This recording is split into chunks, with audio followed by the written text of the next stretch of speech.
Добър вечер, уважаеми дами и господа. Вие гледате предаването "Кредит на доверие" в ефира на телевизия Черно море. Аз съм Константин Динчев. В светлината на това, че световната финансова криза все още играе наистина сериозна роля в нашия социален живот, съм поканил тази вечер един млад експерт по публична администрация. Той ще ни разкаже своята идея, неговият идеен проект, който би осигурил една материална равнопоставеност между пълнолетните граждани в едно демократично общество. Той се казва Йордан Йорданов, е експерт, както казах, по публична администрация.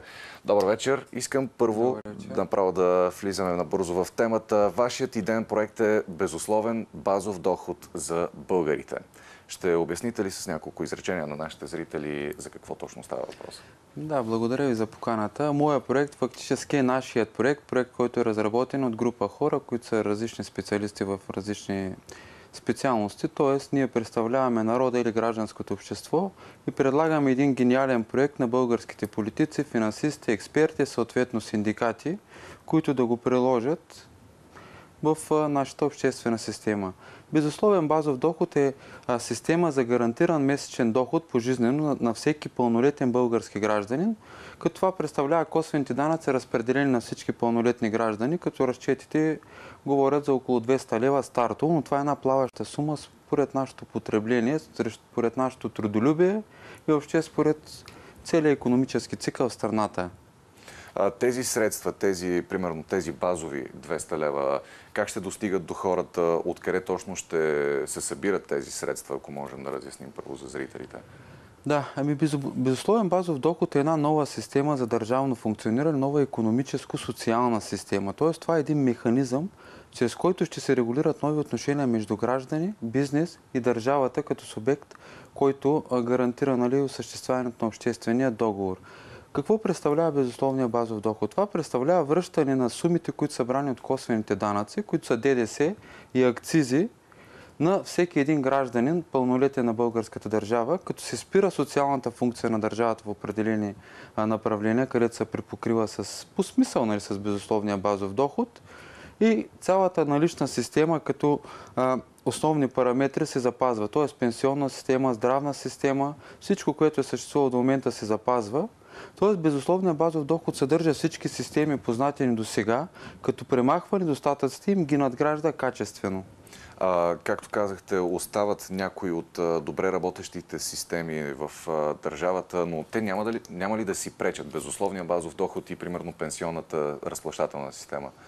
Или ще се изключат ли в един момент в бъдеще? Да. Безусловният базов доход е една общоевропейска, дори световна идея, която се разпространява в момента и се обсъжда в широки европейски среди, дори в Съвета на Европа, от специалисти. В Швейцария след няколко месеца е предвиден да се осъществи референдум точно на тази тема. Но ние сме направили една българска разработка, в която сме въвели множество защитни механизми, финансови, юридически, законодателни, които дори желаем да се вкарат в Конституцията, за да е гарантирано, че всичко, както е разписано, така ще се осъществява, за да се избегне политическия субективизъм. В такъв смисъл нашата идея е безрискова, именно защото за разлика от европейската система, която предвижда премахване на всичко, смисъл на пенсионна система, на здравни системи и на друго, и въвеждане на един данък добавена стойност, който примерно да е 50% и после да се разпределя между гражданите. Нашата идея само като абревиатура е същата, но ние сме направили в български вариант, като сме учили спецификите за нашата страна. Тоест, ние оставяме всички съществуващи системи, като просто правим едно ново бюджетно разпределение на съществуващите средства и отделно от този нов механизъм ще има много косвени и пряко косвени ползи в милиарди за бюджета. И ако всичко се осъществи така, както ние го предвиждаме, може би ще има едно удвояване и уторяване на бюджета за няколко години, а не за системи, в които, примерно, как да увеличим на хората доходите с 10 лева. Да, това наистина, това увеличаване на доходите на българските граждани с такива минимални суми, може би на моменти е безмислено. Но следващия ми въпрос е по-скоро, споменахте, че този безусловен базов доход, идеята поне за него вече се разглежда открито в чужбина. Предвижда ли той едно такова драстично увеличение на ДДС, както споменахте, за къде говорихте точно? Значи това е общоевропейския вариант, но аз искам да се акцентираме върху нашия вариант. Ние запазваме, както казах, пенсионна, здравна система и други системи. ДДС си остава в същият процент, като единственото, което предвиждаме е там, където има огромни държавни течове и разхищения, чрез оптимизиране на публичните разходи, по-добрата им събираемост и по-ефективно потребление на тези публични ресурси. В такъв смисъл това са основните разлики между българския и европейският вариант. Значи, общо взето този проект цели едно изключване на ненужните системи на разхищението. Примерно в България данъчния кредит, който е една мярка за подпомагане на бизнеса, ние предвиждаме да бъде спрян, защото той е една мярка, която изкушава всеки един бизнесмен да вписва лични и всякакви други разходи чрез законови вратички и по този начин, нали, съответно да намалява постъпленията, които дава на страната. Тоест това е един теч, който е в много големи размери. Предвиждаме спиране на данъчното възстановяване за всички фирми и регистрация на всички фирми по ДДС. Като същевременно за най-малките съответно фирми, за самонаетите лица ще има специален пакет от мерки, за да посрещат, нали, възможно най-така плавно новите въведения. Значи все пак този проект не е само към отделния гражданин български, а той разглежда и много от проблемите в бизнеса. Именно, да, благодаря за въпроса. Идеята е, че този проект трябва да се вникне, да се прочете внимателно. Той обхваща абсолютно всичко. Това е нова система. Както имаме системи, примерно на неолиберализма, където пазара абсолютно определя правилата, или държавно планиране сме имали. Това е нова система, която е също така качествено различна, като съдържа тези две идеи. Тоест, ние сме за пазарно ориентирано стопанство в демократична държава, като същевременно имаме и социалната функция. Но социалната функция не е вид разпределение от тези, които работят, трудят се и имат, към тези, които имат по-малко, а един пазарен механизъм, в който за бизнес се дават ниски преки данъци, т.е. предприемача се разполага средства, които инвестира, съответно се разраства, като в същото време въвеждаме един социален механизъм, именно чрез това разпределение на косвените данъци, от което ще дойдат много нови икономически ползи. Самите ние, които пишем и доразработваме този проект с помощта на гражданите в публичното пространство, постоянно откриваме нови и нови ползи, в които в първи момент не сме ги имали предвид, но те просто, това е механизъм, който по естествен начин разрешава всички основни въпроси. Като дребна престъпност, корупция, доходи, всичко, за което сме говорили 23 години, тук като се една лека магическа пръчка се разрешава. Пояснете за зрителите как би се отразил точно този идеен проект, така да го нарека, на дребната престъпност, примерно. Тук имам предвид една от подточките, която така смисъл посочих. Примерно има престъпност, която е до определена сума, няма ефективни наказания на нея. Това е така наречената дребна или, както се казва в разговорен стил, кокошкарска престъпност. Но това е една страшна престъпност, един бич за населението и точно чрез тая така наречена кокошкарска престъпност, десетки хиляди български граждани се препитават 20 години и примерно имат по 50 висящи дела. Тоест, ние предвиждаме една законова регламентация тази престъпност да спре. Но идеята е не в законодателството, а идеята в това, че когато един човек има безусловен базов доход, той има базова гарантирана сигурност и той вече, когато стане смисъл да се загуби свободата е лишен от свобода, той няма да получава безусловния базов доход. Той ще стане така, че заради кражба за 20 лева, той ще загуби сигурен доход от 200 лева. Да. Затова ние използваме тая дума по естествен начин решава проблемите. Да, хитра идея, наистина. Мислите ли, че от хората, когато се почувстват, може би, малко по-сигурни с този безусловен базов доход, те всъщност, може би, ще намерят за излишно това да се препитават по този начин, по този кокошкарски начин, както казвате вие? Това е един от основните въпроси, които всеки един от нас е задавал и ние сме размишлявали много над него. Първоначалните разчети са следните. 12 милиарда имаме косвени данъци на година, на 12 месеца получава се 1 милиард, около 5 милиона пълнолетни българи има, т.е. сумата е около 200 лева. Както сам разбирате, за един нормален човек, който иска да е активен, да се развива, това е недостатъчна сума. Т.е. това е един гарантиран базов доход, който може да се харчи само за сметки, смисъл за образование, за здравеопазване и за храна. Тоест, това е базов доход. А всеки един нормален човек, естествено, ще търси и други. В смисъл, ще си продължи както до сега, ще си търси работа, ще работи. Тоест, това е стимул за активното население. Значи, старата система беше следната. Политиците изземват публичния ресурс и ги насочват към определени социални групи, чрез които се купуват гласоподаватели или осъществяват някакви публични услуги, които по не най-ефективния начин се харчат тези публични средства. Ние изземваме тая функция на държавата и вече тези средства се дават на всеки един български гражданин, който сам се преценява кое е приоритет за него. Примерно един млад човек, за него приоритет е примерно образованието. С тия 200 лева, примерно той може да се плаща семестрите, защото ние не можем да вървим към пазарна функция на висшето образование. Тия семестри трябва да се увеличат или въобще да не са или да се намалят, или въобще да не се увеличават. Тая сума не е достатъчно, но един добър стимул за един млад човек, който би положил съответно усилия, за да се разви като пълноценен гражданин. Добре, казахте, че този доход може да се използва само за определени неща, като в учебната система за плащане на семестъра или за учебници, за какво още ще може да се използва точно този доход? Конкретно, вече смисъл, абсолютните подробности и детайли ще се разработват. Има множество такива системи в света. Тоест, основната идея е за храната. За храна да може да се потребяват в супермаркетите, т.е. магазините, където може да се веде примерно кодова система, може и по-обща система. Храна за сметки, съответно за образование и за здравеопазване. Тоест, всяка една социална група, т.е. бизнес, млад човек, който сега прохожда в живота, работещ човек, пенсионер, домакиня, всяка една група съответно може да получи преки ползи от това ББД, според това на къде той сам се определи приоритета, кое е най-важно към момента за него. Да. При досегашната система хората получаваха кешова социално подпомагане, което всички знаем какво правиха с него.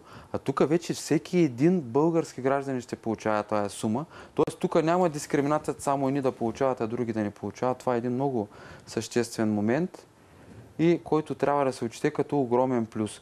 Но идеята е, че тук ще има огромни икономически ползи. Ние ще стимулираме потреблението. Представете си 1 милиард, който всеки месец влиза в нашата икономика. Оттам това ще доведе до ръст на съответно на производството, на икономиката като цяло. Тоест тук печелят производителите, печели българската икономика, печелят смисъл всички групи. Как би повлияло това точно на българското производство? Всъщност то би го стимулирало, но в самото начало, когато хората... Всъщност, въпросът ми по-скоро е това само към българските продукти ли е безусловния базов доход, средствата, които ще го захранват? Те откъдето? Ние сме една обща държава, Европейски съюз, и т.е. не може да се въведе пряко, директно да се каже. Нали? Това е въпрос на съзнание на първо време, но си има чисто пазарни функции и механизми, които ще използват широко от Западна Европа, въпреки тези прокламации, които се говорят на българите 20 години.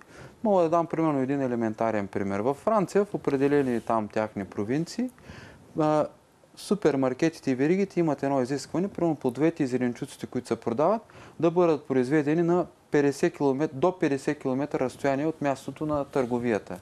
Нали? Вие сами си преценете, примерно ако се въведе в България такъв механизъм, как ще действа.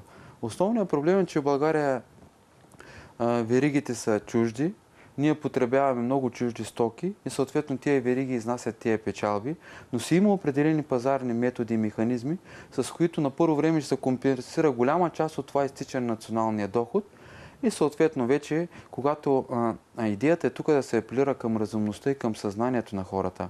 Когато един българин знае, че от това му зависи безусловния базов доход, вече той ще има ново отношение към стоките, които потребява, вече към отношението си към, примерно, касови бележки, такива, нали, други неща, които сме разписали в проекта. Добре, следващия ми въпрос, всъщност, вие го засегнахте малко по-рано в разговора. Хората дали ще се почувстват малко по-спокойни от това, че те имат една база, върху която могат да трупат вече своите, ако са хора със съзнание, които искат да се развиват, които искат Ами да те- работят за себе си. да. Този, дали ще има само положително влияние върху хората или отрицателно? В смисъл, няма ли да станат по-лениви, ако знаят, че имат един определен праг, за който не е нужно да работят? Да. Ами сами разбирате, че 200 лева са една малка сума. Второ, тази сума ти може да потребяваш точно определени неща. Не може да ти си купиш, примерно, маратонки или яки. Но идеята е, че човека е активно същество, което иска да работи и да се развива. И ако, примерно, има 5% от българите, които кажат, ами мен тая сума ми стига, нали, по някакъв си начин си връзват тяхния си бюджет, това си е техен въпрос, нали. Но ние не може заради 5% такива хора, нали, да ощетяваме останалите 95%. Тоест, икономическите възможности на България са нормални и добри, но примерно в сферата на майчинството, но ние примерно заради определени социални групи, които злоупотребяват с този въпрос, ограничаваме ниски майчински доходи за цяла България. Примерно това е един основен приоритет за възпроизвеждане на нашата нация. И точно безусловният базов доход ще реши тези всички въпроси.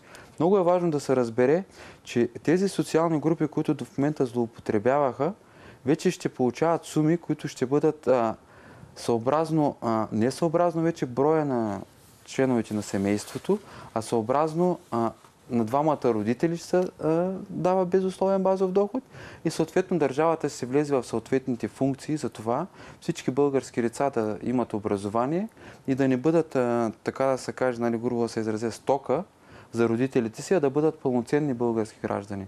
Тоест, подпомагането ще стане по нов начин. Не примерно сега, както е по познатата ни схема, а може и индиректно, но пак пряко. Примерно безплатни учебници, в учебници, тетрадки в ясли, детски градини, в училища, примерно закуска, храна, защо не? Тоест всяко едно българско дете да знае, че това нещо си го има осигурено. Звучат наистина интересни и звучат наистина много добре идеите, които имате, но искам да ви опитам технологично това нещо, възможно ли е смисъл технологично и дали имаме. Вие всъщност сте специалист в тази тема. С колко хора работите по този проект? Че екипа ни е много голям, но ние в смисъл на преден план не слагаме личности на мен или на някой друг от колегите. Това е проекта на народа, на гражданското общество, който ние подаряваме на всички специалисти на партиите. И вече всички ние заедно, нали, идеята е, че политическите партии работят за благоденствието на българският народ. Всички ние заедно трябва да го разработим този проект в подробности. Ние като смисъл, като хора, които имат нужните познания, сме направили бюджетни сметки, направили сме изчисления, но основната идея е всяка една партия съобразно своите политически приоритети да вземе тая конструкция на безусловния базов доход, т.е. скелет и съобразно, нали, приоритетите си да се направи програма. Защото така наречената лява партия би могла по един начин да впише ББД в програмата си. Дясната партия по малко по-друг начин, нали, въпреки условността на това ляво и дясно в България. И от тая гледна точка смисъл може вече да се влязат в много подробности и разяснения. Но ние ще ги подпомогнем. Ако те не могат да направят изчисленията, нали, по този начин ще стане едно отсяване на партиите и на икономистите. Ако те наистина не могат, значи не могат. Ако не искат, там нещата са ясни. Да, хитра идея, наистина.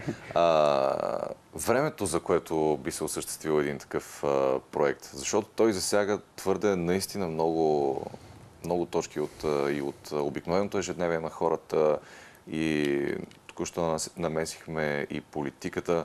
Колко време ще отнеме всичко това нещо да се синтезира, защото вие казвате, че имате голям екип, в смисъл разполагате с ресурс от доста хора, които са идейни, както виждам по точките, с които ме запознахте малко по-рано в проекта.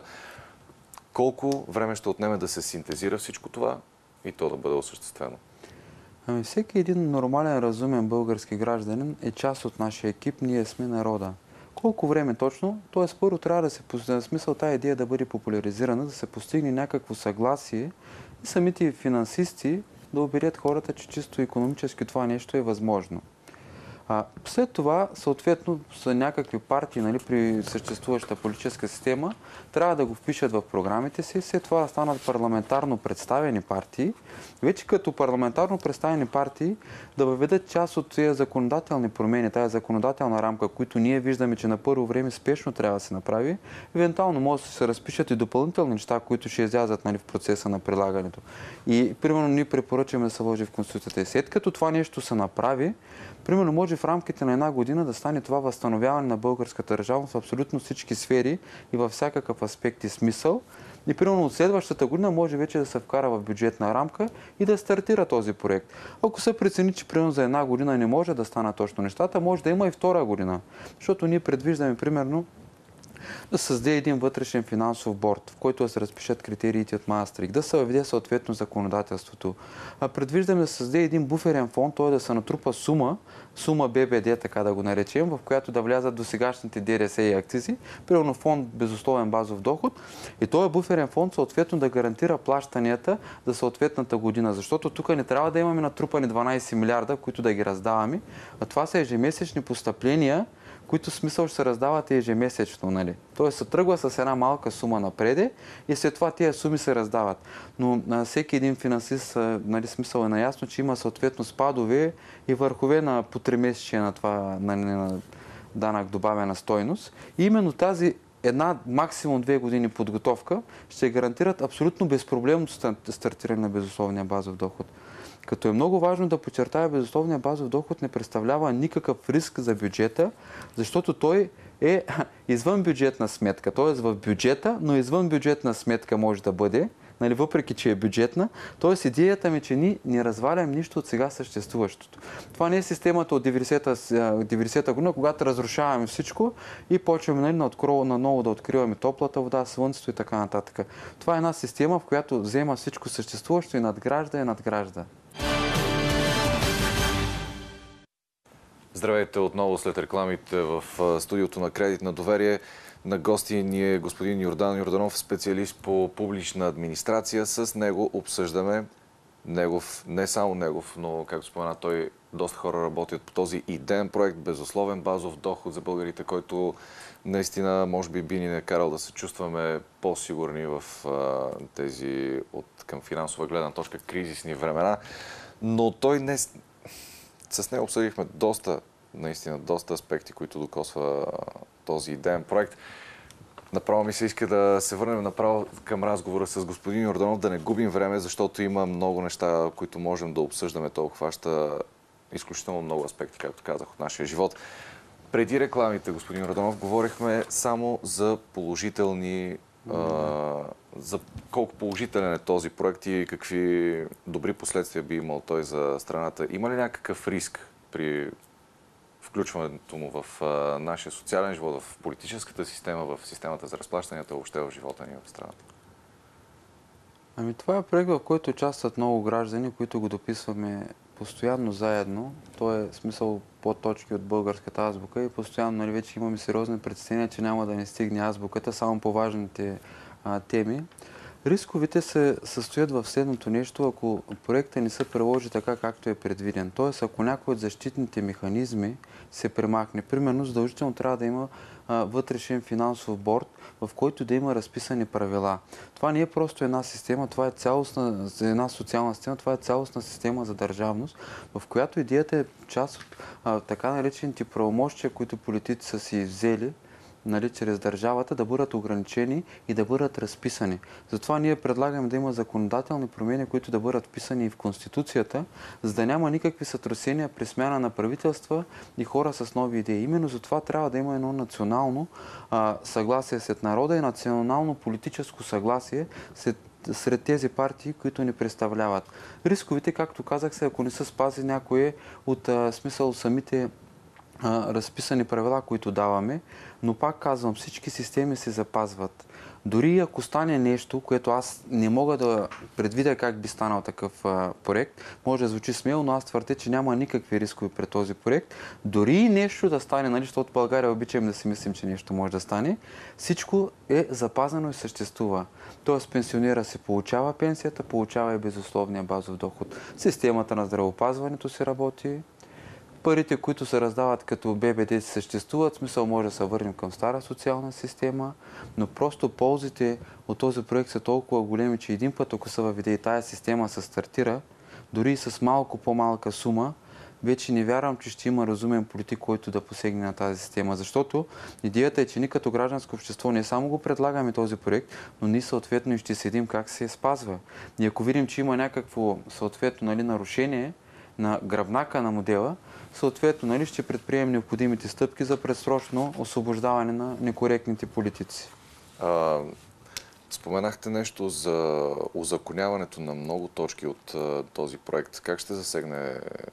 Мислите ли, че законът ни е достатъчно гъвкав, за да могат да бъдат прияти по-важните точки? Той в плана тук виждам на места, че примерно ще има по-сериозни санкции за хора, които не плащат своите данъци коректно. Или не внасят задълженията си към държавата, общо взето. Някакви други промени в закона предвиждате ли? Значи, безусловният базов доход не е тежка така рестриктивна система, която ще сложи всичко под един кълъп и никой няма да може да мърда. Идеята е там, където има явни злоупотреби, там, където има некоректност, смисъл необявяване на приходи, съответно неплащане на данъците, там, където има твърде голяма собственост, а няма смисъл реално, смисъл данъчно, смисъл на среща приходи да са дарени. Тоест имаме безработни хора, които имат фирми, които въртят милиони обороти. Тези хора трябва да бъдат вкарани в някаква рамка и всичко това нещо да заработи за цялото. Идеята е, че всички български граждани трябва да бъдем солидарни и хомогенни помежду си, за да може всеки един български гражданин, независимо той бизнесмен ли е, работещ ли е, какъв е, да се включи в общия стокооборот. Тоест ние сме предвидили множество, примерно, данъчни промени, смисъл не данъчни толкова, колкото общо смисъл законовъведения, които трябва да се направят. Но има два вида законодателство. Тоест има много вратички в българското законодателство. Имаме законодателство, което е написано и не се спазва. Имаме законодателство, което е направено с множество вратички за усвояване или за, примерно, неиздължаване. Има законодателство, което законово въвежда и допуска примерно некоректното отношение, както е примерно закона за данъчното възстановяване, в което всеки един бизнесмен е изкушен сам по себе си да вписва всякакви всевъзможни разходи, като разходи на фирмата си, с което ощетява съответно цялото общество. Следващия ми въпрос е, мислите ли, че колко бързо всъщност, защото то е, според мен е ясно, че това по някакъв начин ще повлияе на силата икономика в страната. Колко време ще отнеме на този проект, за да влезе в сила, за да влезе в обращение, така че да... Парламентарно представените партии правят веднага законодателните промени на база на предварителното национално съгласие, което е постигнато. На другата една година по възстановяване на държавността, т.е. за оптимизиране на публичните разходи, за спиране на държавните течове, за новите приходи, които държавата по естествен начин може да калкулира и в момента не си ги събира. И съответно бюджетната рамка се стартира за новата година. А как ще се отрази този безусловен базов доход върху различните социални групи, върху подрастващи, върху хора, върху младите всъщност, защото вие казвате, че този доход ще е достъпен само за пълнолетни деца? Доходът с това е интересен, че той не ощетява нито една група. В България направен в нашия проект е само за пълнолетните граждани с оглед спецификите на българската страна. Тук всички ще бъдат участници в ползите от безусловен базов доход. Примерно един бизнеса, предприемачите, те съответно ще усвояват нарасналата покупателна способност на българското население и ръста в икономика като цялото. Ще имат по-образовани работници, по-мотивирани, по-спокойни. Представете си един човек, който отива на работа и смисъл той не е покрил насъщници нужди в семейството, какво напрежение за децата, за съпругата му и така нататък. А тук вече имаме една базова сигурност. Тоест, това са ползите, които бизнесът ще калкулира. Отделно множество икономически ползи, просто те не могат да се изброят. Един млад човек, който примерно сега е станал на 18 години, започне да получава безусловен базов доход, примерно има възможност да получи образование, да се подпомогне с тази сума. Ако примерно създаде семейство, вече това семейство има един доход, който стартово ще бъде 400 лева, съответно тази сума ще нараства. Идеята е българските граждани не да не бъдат бедни, а да имат поне средноевропейски доходи, защото ние като страна имаме доста висок капацитет. Съответно, пенсионерите си получават, освен пенсии, получават и безусловен базов доход и вече няма да има нужда да работят, примерно след пенсионна възраст. От тук пък косвено се освободят работни места. Тоест, всяка една полза довежда до множество ползи, подползи и така нататък. Като се започне веригата, тя няма край. Тия български жени, които са избрали да бъдат домакини, съответно те също вече ще имат месечен доход, ще участват в семейния бюджет, ще могат да се отдадат на призванието, да развиват талантите си, дарбите си, да подпомагат тяхните деца, една истинска творческа дейност. Работещият човек, ще си има допълнителни доходи. Тоест тук няма хора, които губят. Но не може ли пък да няма никой, който да губи, някой ще ми каже, затова ще кажа кой губи. Губи досегашната политическа класа, която злоупотребяваше с публичните ресурси, която по един механичен начин облага хората с този крайно странен несправедлив данък добавена стойност. Тези политици, които разходваха тези ресурси неефективно, само за определени социални групи и така нататък, те ще загубят, защото ще имаме разписани правила. Но в същото време ще спечелят истинските политици, които мислят за благоденствието на българският народ, и вече нашите политици трябва да бъдат едни работещи мениджъри, които да създадат условия за цялата икономика, от която да нараснат приходите, да управляват ефективно публичната собственост и държавните активи и въобще да създадат условия за цялостен просперитет в страната, а не само да увеличават косвените налози, с които да се връзват, както се изразяват те бюджета. Като ние, пак повтарям, ние сме за ниски преки данъци, което е много важно за българският бизнес.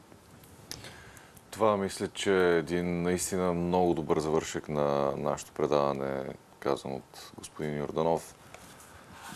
Надявам се и вие, и вашите колеги да успеете да синтезирате този базов доход за българите, защото да засяга наистина важни аспекти от ежедневието ни като цяло. Това беше Кредит на доверие с господин Йорданов, специалист по публична администрация. Съм сигурен, че ще се виждаме и занапред в бъдещето. Надявам се и вие да продължавате да ни гледате, уважаеми зрители. Приятна вечер!